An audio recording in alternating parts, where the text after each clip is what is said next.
তাহলে সারা জেলায় যেন বিজেপির কোনো পার্টি অফিস রাস্তা না থাকে সেই শপথ তৃণমূলের প্রত্যেকটা কর্মীকে নিতে হবে। This channel does not promote or promotion any illegal activities. All content provided by this channel is meant only for educational purposes. আজকে প্রায় 1 বছরের উপরে ভ্যাটাগরি 1 ভ্যাটাগরি 2 আমরা সরকারি দল ক্ষমতায় আছি, তারপরে আমাদের পার্টি অফিস বন্ধ। আগামীকাল সকাল 10টায় জেলা নেতারা আমরা গিয়ে সেখানে 2টো পার্টি অফিস খুলব, কর্মীদের সেখানে বসাবো। আমি শুধু এই কথাটা আপনাদের বলি, নেতারা যদি পারেন কালকে সকাল 10টার মধ্যে ভ্যাটাগুড়িতে উপস্থিত হবেন, কিন্তু সবাইকে একটা শপথ নিতে হবে।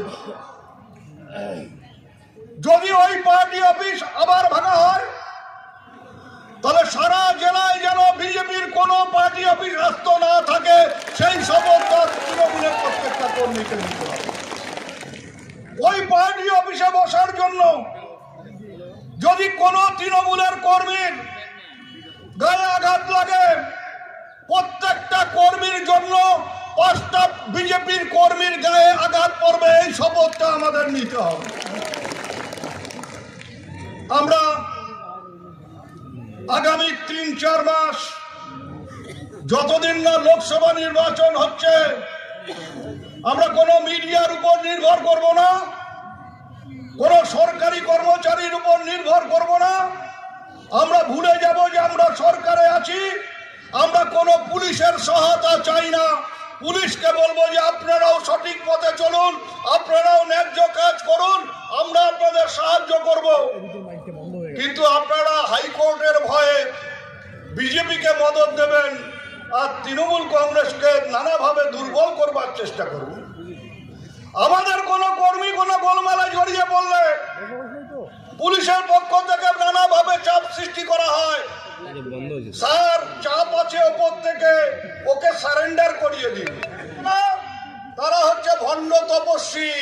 বিড়াল বলে মাছ খাবো না, আজ খাবো না, কাশি যাবো। তাদের মতন ভণ্ড আর কেউ নেই। আমরা যা খুশি খাবো, আমার পছন্দ মতো খাবো, আমার ধর্ম যেটা বলে সেই অনুযায়ী খাবো। আমরা কারো বাপের টাকায় মাছ খাই না, মাংস খাই না, ডিম খাই না। আমাদের অধিকার কেউ ছিনিয়ে নিতে পারবে না। আজকে এখানে কে বরেন না হরেন, যে এমএলএ হয়েছে কি নাম বরেন, তাকে নাকি দেখা যায় না, দেখা যাওয়ার কথাও না। সামনে ভোট আছে, আসবে। ওই এমপি কেউ দেখা যায় না, কেউ দেখেন না। ভোট আছে, আসবে। এরা জিজ্ঞাসা করবেন এতদিন কোথায় ছিলেন? 100 দিনের কাজ নেই, আমার অধিকার। সুস্থ মানুষ 100 দিনের কাজ করবে, 15 দিনের মাথায় তাকে তার মজুরি মিটিয়ে দিতে হবে। মজুরি দিতে 15 দিনের মাথায় না পারলে 16 দিনের থেকে তাকে সুদ সহ টাকা ফেরত দিতে হবে।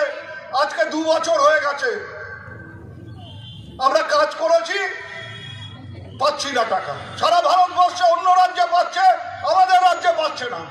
লড়াই করবেন না? বিজেপিকে ধরবেন না?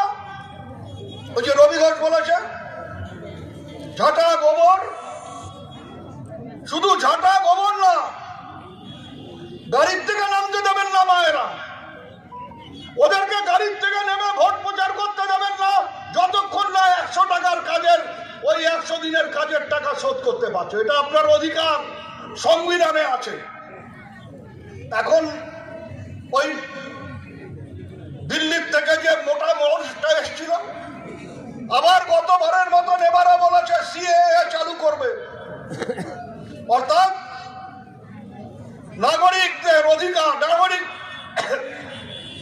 অ্যামেন্ডমেন্ট অ্যাক্ট, সেটাকে নতুন করে চালু করবে। আমাকে প্রমাণ করতে হবে আমি ভারতবর্ষের নাগরিক, আপনাকে প্রমাণ করতে আপনি ভারতবর্ষের নাগরিক। ওই বরেন আপনার ভোটে জিতেছে, তাহলে বরেনকে আগে পদত্যাগ করতে হবে। ওই আমাদের এমপি আপনার আবার ভোটে জিতেছে, আমরা ভারতবর্ষের নাগরিক বলেই তো আপনার আবার ভোটে জিতে এমপি হয়ে মন্ত্রী হয়েছে। যদি মনে করো যে আমি ভারতবর্ষের নাগরিক না, তাহলে তুমি আগে পদত্যাগ করে দেখাও যে এই লোকগুলো ভারতবর্ষের নাগরিক না। যাদের ভোটে আমরা জিতেছি তারা আগে ভারতবর্ষের নাগরিক হবে, তারপরে আমরা এমপি এমএলএ হব। সেবেলা বলছো না, মানুষকে নানাভাবে বিভ্রান্ত করবার চেষ্টা করছে, মানুষে মানুষে বিভেদ সৃষ্টি করবার চেষ্টা করছে, হিন্দু মুসলমানের মধ্যে ভেদাভেদ সৃষ্টি করবার চেষ্টা করছে। আমাদের একটাই শপথ, এদের হাত থেকে মুক্তি। এদের হাত থেকে মুক্তির জন্য একটাই রাস্তা, দলে দলে ঐক্যবদ্ধ হয়ে মানুষের কাছে পৌঁছতে হবে।